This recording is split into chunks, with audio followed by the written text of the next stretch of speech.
Hello, everyone. Welcome back to Rolling Stories. This is a podcast where we roll up our sleeves and dig into the real stories behind HR leadership. I'm Adrian Tan. And I'm Manu Khetan. And Adrian, if you have to choose someone with a perfect degree or somebody with lots of hands-on experience, what would you choose?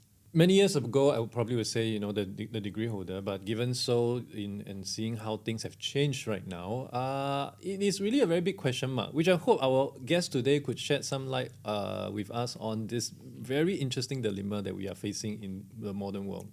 Speaking of dilemmas, AI is supposedly going to replace us all.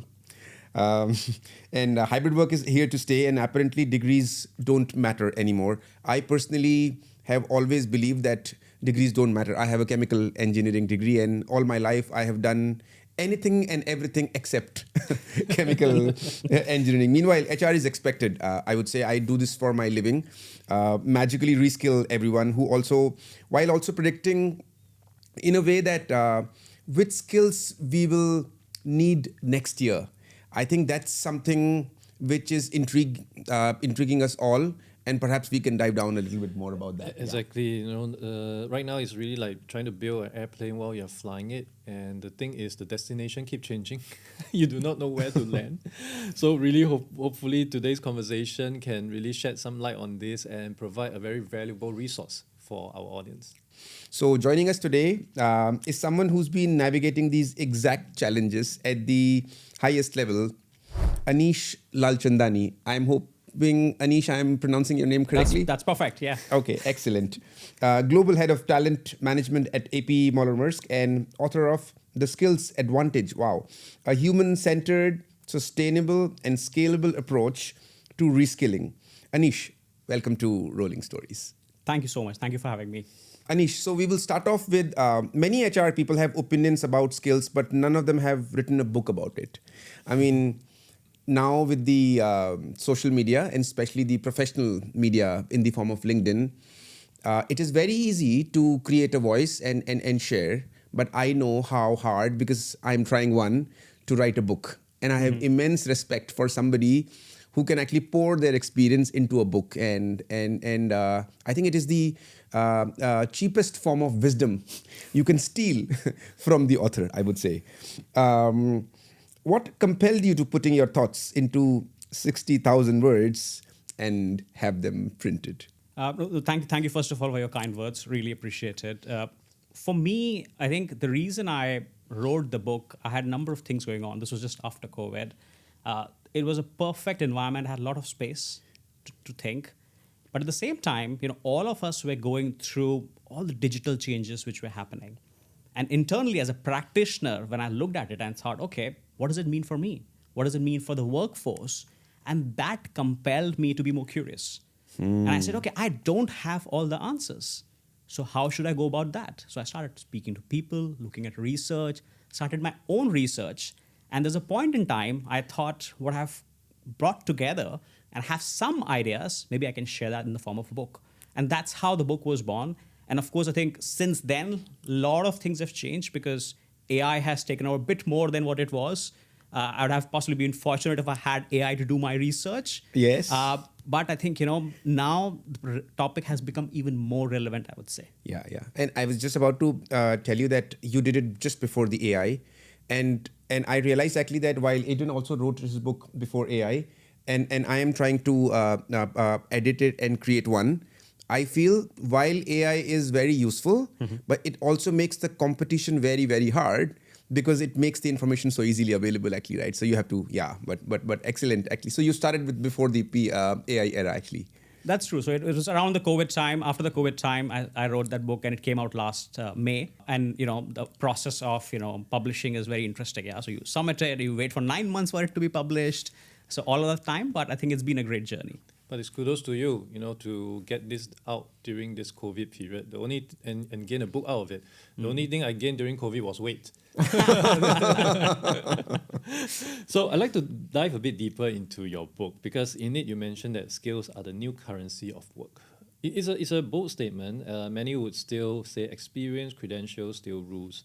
What made you realize we've hit this inflection point, and also to a second question, to really help us to distinguish between reskilling and upskilling, given that both are supposedly critical for survival. It's a great question. So, and I'm just reflecting on it. So last week, number of us like CHROs and HR heads were having a chat, and one of them was sharing this to us to say is, they had a town hall, and the CEO went on the stage and he announced, okay, we are moving towards an AI first strategy. We are going global, we are expanding, we're going to change all our product lines, service lines, and this is how we're going to evolve as a strategy. A lot of enthusiasm, a lot of applause. But this HR head, she was thinking, oh shit, do we really have the skills to pull this off? And that's a reality for many organizations today. Yeah, because the pace of change, the pace of AI is moving very fast. Our ambitions are very fast. But do we have the skills, the workforce? It's a big question mark. Like even if we look at the World Economic Forum stats, yeah, so 39% of the core skills will change in the next few years. Means that's quite a big number when we only talk about core skills. To me, actually, everyone's skills are going to change. It's 100% in different shapes and forms, which is where I think the topic of upskilling and reskilling came in. And the reason I actually zoomed in more on reskilling was because the shift is massive and huge. And maybe if I kind of bring it very simple to say is upskilling is all about adding new skills, or existing skills into your current framework. It's like stacking onto it.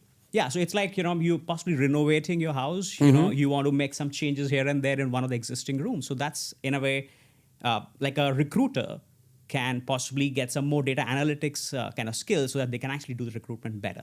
It's essentially the same job. But when it comes to reskilling, it's essentially around changing the entire blueprint. You want to move from a recruiter to a, say, digital marketing person. There are commonalities actually, if you think of it, but it's a huge shift. And that's where reskilling comes in. And with AI changing so many jobs, it's not only about upskilling. You'll have to continuously reskill your workforce as well. And that's the reason, the stuff I put in the book is all about how do you really start looking at it at scale in a sustainable manner. It's not a one-off thing. And also something where you can bring along your workforce, which is essentially more focused on people and human and helping them to learn and grow. Yeah. Oh, that's amazing, Anish. One thing that I would say that I just now, in the last few seconds while you were speaking, learned is that there is always an emphasis and there is a difference between reskilling and upskilling, actually, right? Because it is completely different. And most of the time in our common day-to-day, even as an HR practitioner and you've been in the HR ecosystem, we don't focus on that. We're just talking about how do we address the skill gap and how do we measure that. But then, yes, I think there is a difference between both of them. Speaking of skills, and of course, about your book, Anish, your book emphasizes a human-centered approach to reskilling, and which seems almost contrarian when everyone talking about AI efficiency. Can you share some concrete examples of how AI is reshaping HR processes, right from recruitment to workforce planning, while keeping the human element intact? So, if we look at this, number of HR processes are getting changed, yeah, and everyone wants to use AI, and for all the right reasons. So you essentially are looking at how do you make our processes more efficient. But the bigger question is how do we make our process efficient and effective as well, yeah. And again, as you said, there are two aspects of this. One is all about human-centered. We focus on people, we help them learn, grow. We help them understand their purpose and values and help them grow in that trajectory. Now, it may or may not be that they have all the jobs within the same organization, but we're helping them be more relevant. When it comes to the HR side of things, be it recruitment, be it workforce planning, be it L&D, you see so much going on in the AI space. Today, you're not looking at seeing all the CVs one by one. There are systems which help you to filter that. Of course, there are bigger questions also which come around, how are there biases? Is it efficient? Are we missing people on it? But overall, if you start to structure the processes with AI, actually it can give you a lot of kind of quality checks as well. Same with workforce planning. Means there are systems which can actually help you on a click of a button look at different possible scenarios of the workforce in the next 5 to 10 years, future skills across the different spectrums what you're looking at. And when it comes to L&D, means there's quite a lot which is being done and can be done because the number of courses people have, the offerings they are there, how do you match them to their needs? How do you start looking at actually not only number of people and number of hours they're doing, but how is the skill gap changing and shifting? What it is today and how it's moving. And even from a future skills, how can we actually start to measure that in a better manner as well? Excellent. Anish, and I would say, again, you mentioned about effectiveness and efficiency, also very, very common words in usage, but very, very different meaning. So that's great to learn. And definitely, I would say that what you mentioned, and my question is pretty much answered, that the AI is not something that is going to replace the human efficiency or human-centered aspect of it. It is only going to add on top of it. At the end of the day, we will all have our strengths and weaknesses, and then AI is only going to catalyze that, actually. Yeah. So what I wanted to add was it's all about augmentation, yeah, as you say. So yes, you have AI, but actually it can help you to do the job better, effective. Yes. Are there things which AI can do far better than humans? Yes, and I think we don't need to fight that. Absolutely. We need to acknowledge it, embrace it, Yes. and see how we can actually solve bigger problems. Because in Exactly. the world, if you ask me, or even as organizations, there are far bigger problems than Yes. what we are always after. Yes. So there's a huge opportunity and that gap, and also a mindset shift required in terms of thinking in that direction. No, absolutely. At the end of the day, it is just about increasing collective productivity and of the world, actually, right? And with technology, of course, basically always adds it. We just sometimes think of AI as a taboo that, it is changing and it is replacing jobs, but that has happened in the past for every technology revolution that we have seen. I'd like to touch on hiring because for many of us, I think AI to play a part in recruitment, in hiring, is not something new. We've been seeing it for the longest time. But of course, with AI evolving, that has added a different layer to it. But to emphasize entirely or more so on skills and to combine that with what AI is bringing to the market today is slightly different and perhaps a bit mind-boggling, I would say, for many companies to even wonder where they start. I'd like to tap on your research that you probably may have done for your book. What is the messy reality? Maybe we can help us to break down for the audience. Let's look at, firstly, the benefits as well as the challenges for companies that are keen or have already moved beyond degree-based qualification when they look into hiring people based on the skill sets. So I think this entire kind of focus on skills is somewhat new and somewhat not. Yeah. Because I think in the past, you always had competencies and stuff like that. And to me, I think the other bit, what I do reflect on is that there's a lot of discussion on skills, but there's less action on it in many ways. It's being discussed in every panel discussion, every podcast, every interview. But where are we really seeing those tangible kind of aspects is relatively less. There's a lot of work to be done. And I think the reason it's less is also because of structural and cultural aspects. Like, I remember this is a couple of years ago, we were hiring for a CEO for a charity I used to work for, and we got CVs. And I was like, this person is from ACS. I said, what is ACS? Being just, like one of the best schools in Singapore, potentially, yeah? I said, we are hiring someone who has almost 25 years of experience. We're looking at a school and getting influenced by that. Yeah. But that is reality. Yeah. Because we are biased towards degrees being a proxy for competence, a proxy for capability, and maybe in some aspects, a proxy for character, I would say as well. Yeah. Because people start to think, if someone has done this degree, someone has done this thing, they're already good. What we need to start shifting our thinking is, degree was good. It was great at that point in time. What have they done after that? What are the experiences? What are the skills they bring in? How are they actually leading the organization? And all that matters more. And there are lots of benefits. If you start focusing on skills-based hiring, you can essentially look at a pool of talent which you didn't see earlier. Because if I filter, someone who has done economic honors, I would not see the person who has done very good stuff in statistics, but a degree doesn't show. So if you start to look at skills, certification, experiences, that gives you a bigger pool of talent to play with. That gives you a diverse pool of talent to play with. And many organizations who have done this internally they've also realized they actually didn't know their own talent pool. So instead of going and hiring externally, if you use a skills lens, you can actually do far more internally with sophisticated technology which is available there. And the question is, how do you make sure people put their skills, we know that, and there are systems and there's change management required on that front. But that shift, I think, is happening. It's slow, I would say. There's a lot much to be done. And I think the thinking around, how would we do this? It's not possible, some people think. That's, I think, we can definitely work around it. Because there are aspects around hiring managers, the way they're thinking, the tools they have, because they are not confident without looking at like other stuff. If you say hire based on skills, are we actually giving them a structured tool to help them understand that better? And internally, if we start to have all of that insight and intelligence, how we solving the business problem becomes also interesting. Because then you're not dependent on a FTE, you actually depend on a pool of skills. And that makes it very, very different in terms of how do you start solving around skills. So, hiring lots of scope, lots of opportunity, lots of tech there to support us, but the mindset shift also is required because it's not only going to happen purely because of tech. Yeah, no, I'm reminded of something that happened yesterday. I brought my daughter to the supermarket and she wanted to do something this Friday and insisted that one of the ingredients is oat flour. I've never heard of oat flour. We spent 15 minutes on the aisle looking for it. There's no oat flour. I told her, why don't you use some other flour? No, cannot. Must be oat flour. And I'm reminded of that because, like you said, if we are able to open our horizon, yes, actually there are a lot of alternatives. Yeah. But you just focus on this thing that doesn't exist called oat flour. End of the day, you don't get your cake done.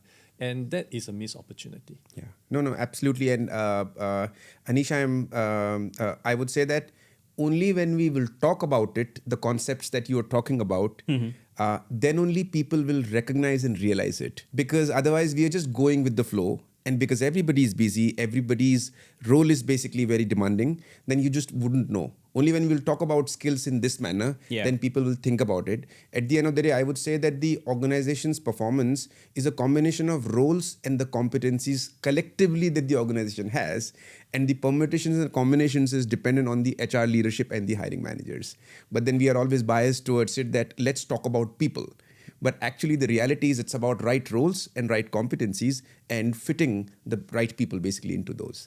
Yeah. And that's what also came out in, I think, it was a CEO survey from PwC. Yeah. So I think around 79% of CEOs feel that actually skills is their biggest lever for growth. Yes. Yeah. So people have started to realize that because it's, as you rightly said, it's about skills which are going to solve a business problem. It's the skills and collectively how we bring them together will solve for the customer problems as well. Yeah. And it is such a vast world actually with respect to skills. People also just confuse skills with always the technical or the hard skills. But then the soft skills aspect of it and how do you combine that actually just brings the entire performance of somebody and the organization on a different level actually, right? You talk about building ecosystem-based reskilling strategies rather than just training programs. Most HR leaders are still stuck in the old L&D mindset. Yes, we all know that's what we were talking about. What's the practical difference and what strategies actually work for identifying and closing skill gaps when business needs are evolving faster than most of the companies can even map them actually? So we talked about the pace. Yeah, so that's quite true in terms of the pace of strategy. CEOs wanting to change the entire world, boards expecting the CEOs and the management to do that is real and true. I think this is where it comes to the entire philosophy, mission, values of the organization. What do you stand for? What's the purpose of the organization? And if we are really committed towards this, then it has to be a very, very programmatic and a longer term plan to look at upskilling and reskilling our people. It cannot be, okay, today, ChatGPT 5 is there, let's train everyone on prompting and we're done with it.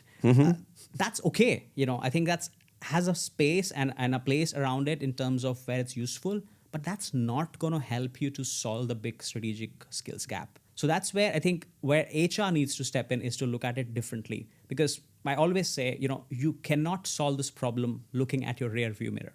Because that's past, You have to start looking what's coming. What are the future skills? Where is our organization going? What's our strategy?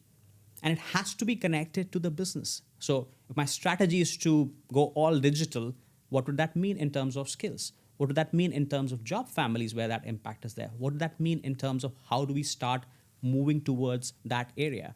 It could be a build, buy, bought, any of the strategy today, but if you want to really sustain that, then you actually have to invest in helping people to go there. And that's where it comes to human-centered. Not everyone wants to do that. And that's a challenge as well. Yeah. So how do you help people be more aware about that, influence them in the right manner? Now, that's the organization's, I would say, role to play. Now, everyone may or may not go on that boat, but that's perfectly fine, which is where I think making it more strategic, connecting to the business purpose, and actually having a very structured approach around looking at skills, what are the future skills, what is our gap, which are the markets, which are the jobs we need to kind of pivot and build that. In my book, essentially, I talk about two different frameworks. One is what organization wants. A second is what an individual wants. And where is that union happening? Yeah. And where that both of that can be together. May not be in the next job, but it can come later as well. So how do you bring that together? But organization starts to play that kind of role where they become the platform in some ways. And means touching on ecosystems, I think it's more than organizations also. So you have to start looking at other institutes who are in education sector, other institutes which are doing like business and skills transformation work, universities, and all of them collectively build the skills pool for the industry, for the nation, or for the organization. No, absolutely. And I mean, in real world, actually, we always think about from an HR perspective that how are we driving the retention of a high performer? And I think the tenure of a high performer in an organization clearly defines the success of the organization if you have a high average tenure. And I think that's the point that you mentioned, Anish, that we have to make a reunion actually. We have to make a union of what an individual wants and what an organization wants. And I think if that intersection is unbiased and it is correctly done, then probably I think that will happen, right? Which is exactly what everybody wants, right? That everybody benefits from the ecosystem, and whether it is an employee and employer ecosystem or anything else, actually, yeah. And based on your personal research as well as observations, are you seeing more companies moving towards or even have the understanding that this is happening? Because based on all this skills gap that we are seeing in organization and all that, I also have a sense that the skills gap may also reside in the person or the team tasked to manage this skills gap. The CHRO themselves, the HR leaders, the HR department.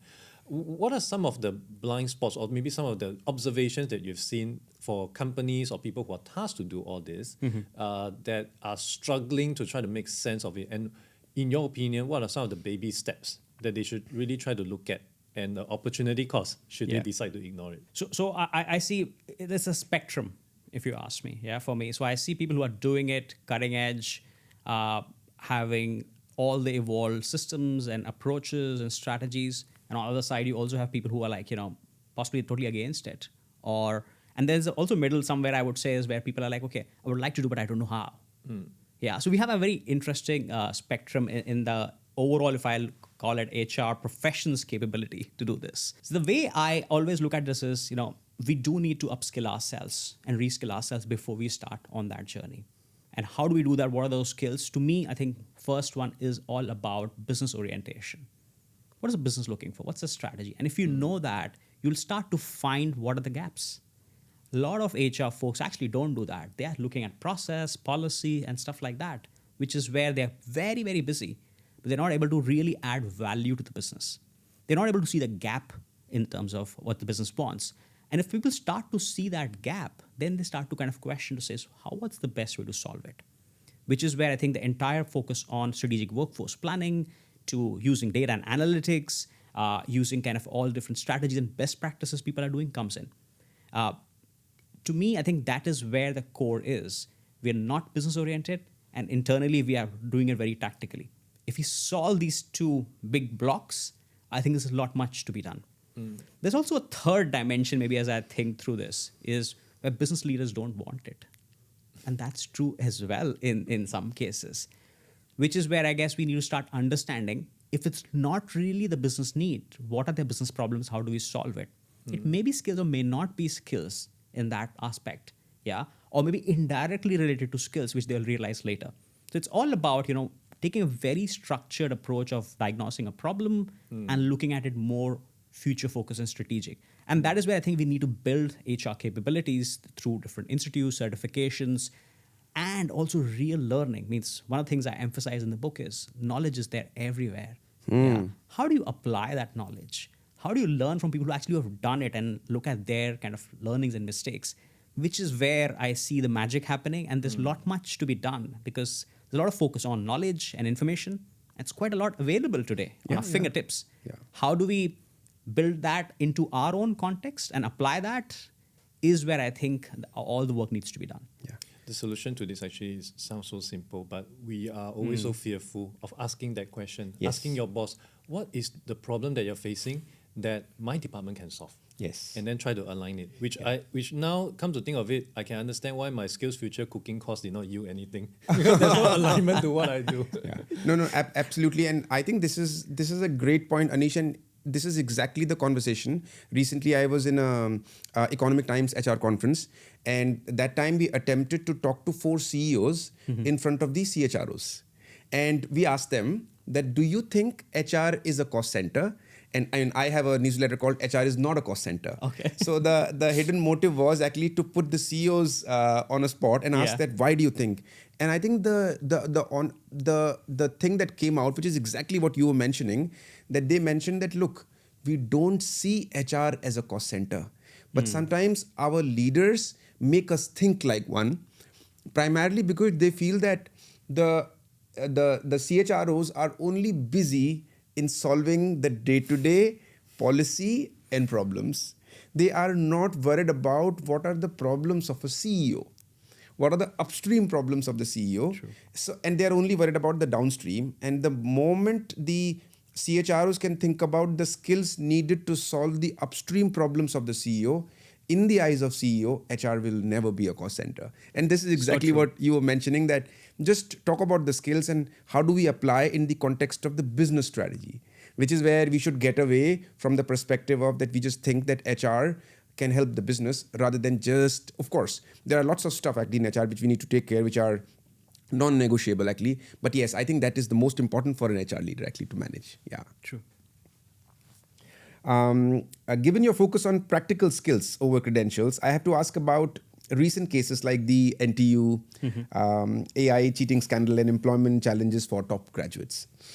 If skills truly are the new currency, how should employers and educators completely reassess the value of degrees versus demonstrable capabilities? I followed this in the news a bit, found it very fascinating, I would say. Means one of the big observations I had was that everyone is uncomfortable in this, be it the professors, be it the students. And I was reflecting on this to say, why is that? Because no one knows how to deal with this kind of issue. It's relatively new. Yeah, and everyone is thinking from their own perspective in some ways. And everyone felt difficult to say is what is allowed, what is not allowed, how do you contest for it? But for me, the bigger question was, what are we teaching for? Yeah, so this is one aspect of AI, and I'll come back to it. But the bigger question was, what are we teaching for? Are we teaching for knowledge? Are we teaching for skills? What kind of next generation we want to come into the workforce? Do we want them to be curious, motivated? Do we want them to use AI or not use AI? And all these were very interesting dilemmas. And when I even think about writing my book, and I said, so if I would have had AI tools, to me, I think my product have been far better. It would have taken me less time. It would have taken me to think differently. It would have helped me to do the research and the grunt work, through AI. So there's an interesting balance we need to strike, which also goes back to who are we hiring for from an organization stand. Organizations are looking for driven, motivated individuals. They're looking for someone who can solve a problem.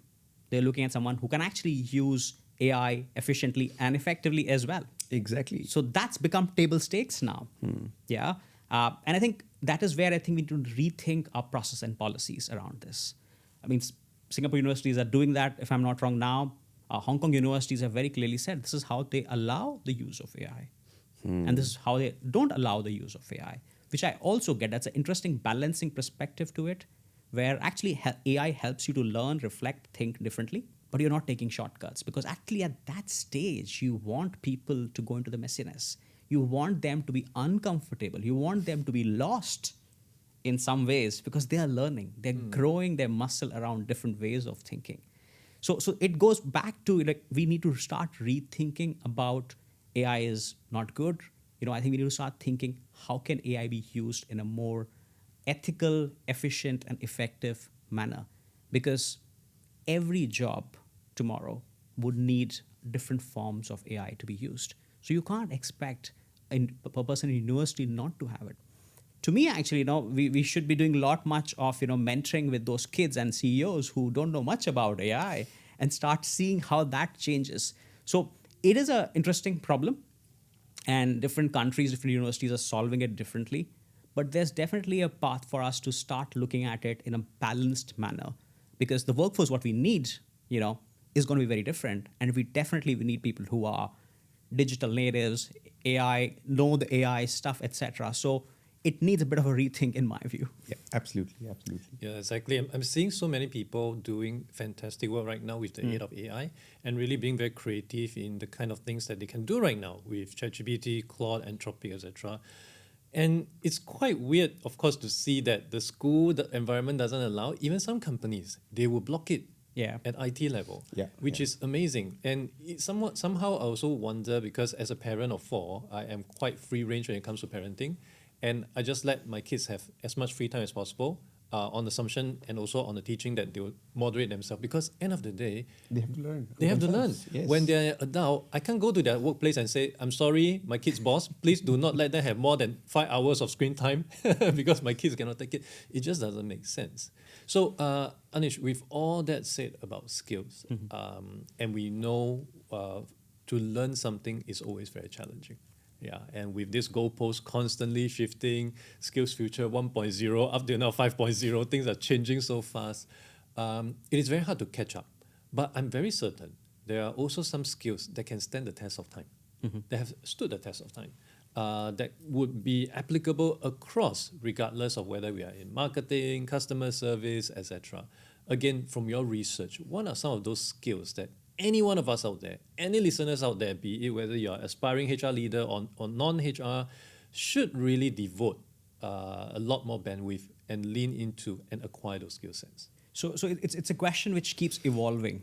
Yeah, and definitely, if you ask me, when I did the research, I did attempt to write those skills, because I thought the time this book comes out, those skills would change. But you're right, there are certain skills which are evergreen, if I call them. Yeah, and those are the soft skills.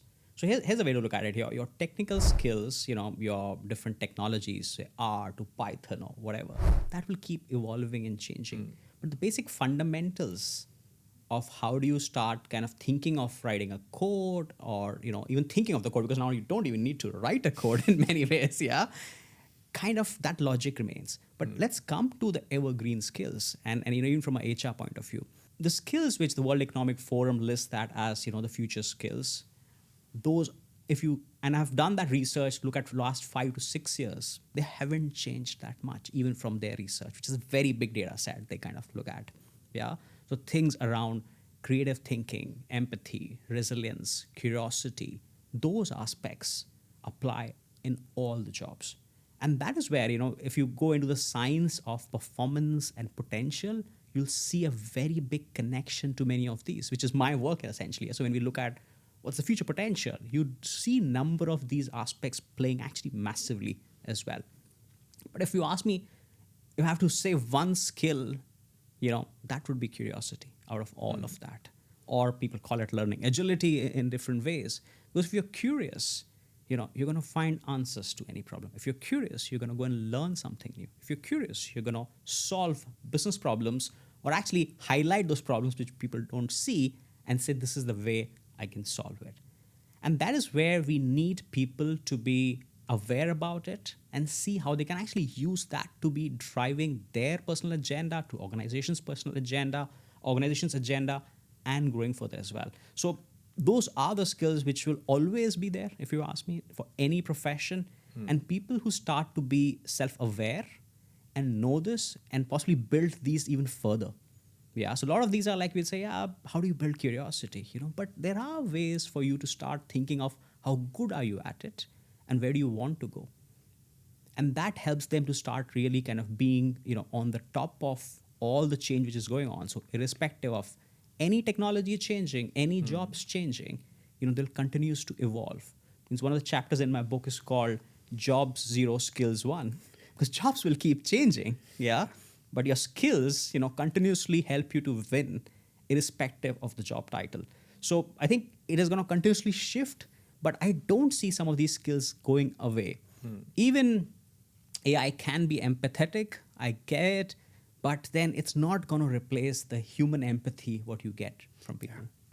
I so agree with Anil. It's just a coincidence actually that there is a article that I'm writing about curiosity. I feel that in the world of AI, where we talked about knowledge is becoming a commodity, curiosity is only going to amplify it. Because you may not know anything about, for example, the nuances of a World War I, and some expert who spent 10 years before the AI era knows every single thing about it. But if you have a curiosity to read history, you can probably spend about 2 hours with GPT or with the LLM models and really learn the nuances of World War I. So it's about curiosity, and I think that can be applied across anything and everything. And I think if people can build, and I always say that soft skills is something which is like you are born with, like there is always, or either you are patient or you are always on. So then there is always a tail of weakness to that. But I think curiosity is a non-negotiable in the age of today.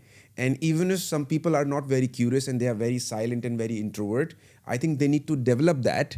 Only then they will be able to learn the new stuff, which is actually just a commodity today, right? I mean, knowledge is just available at the tip of the button, actually, yeah.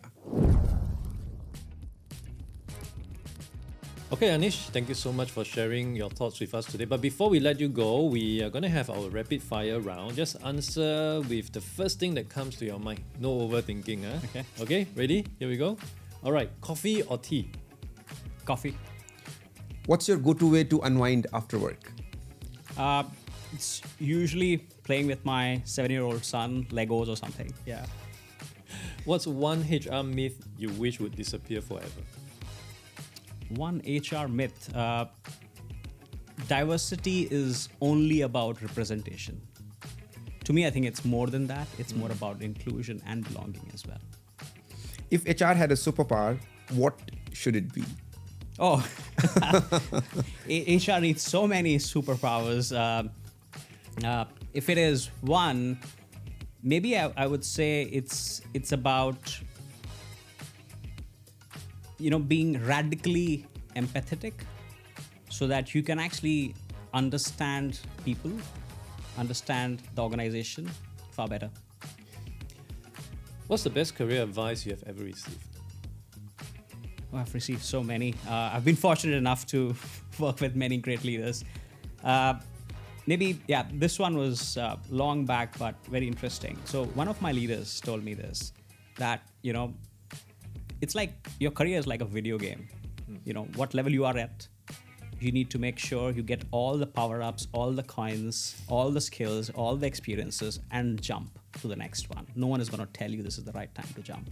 So it had like interesting aspects about get all what you have in the current, but don't wait for people to give you opportunity. Just go for it. If you could automate one part of your job tomorrow, what would it be? Emails, I think. Yeah. Help me someone triage my emails. I think that's gonna be the most efficient thing to do. Okay, last question. If you were not in HR, what do you think you'd be doing? As a kid, I always thought I wanted to be essentially in army. Yeah, so I think that was my kind of dream kind of profession at that stage. But if I now reflect on it, maybe I would just, run a small cafe in a very Ulu place. Or do it in a military camp.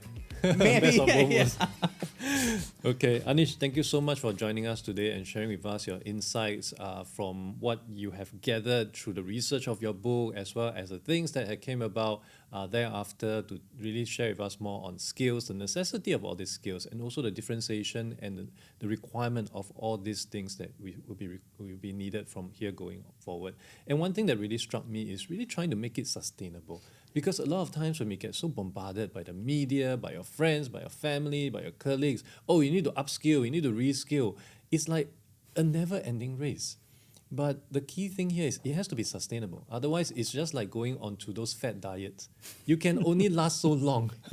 After 2 weeks of carnivore, meat only, red meat only, white meat only diet, you will just crash. And then you just feel dejected, and you just go through that cycle over and over again. So trying to find that sustainable aspect of things, looking at the research that has borne out from your book, from many others, to really provide you with the direction that you should head into. And of course, for the leaders who are tasked to reinvent how they function, how they acquire skill set, I think all this would be a great start for the listeners and the viewers of today's episode to think about.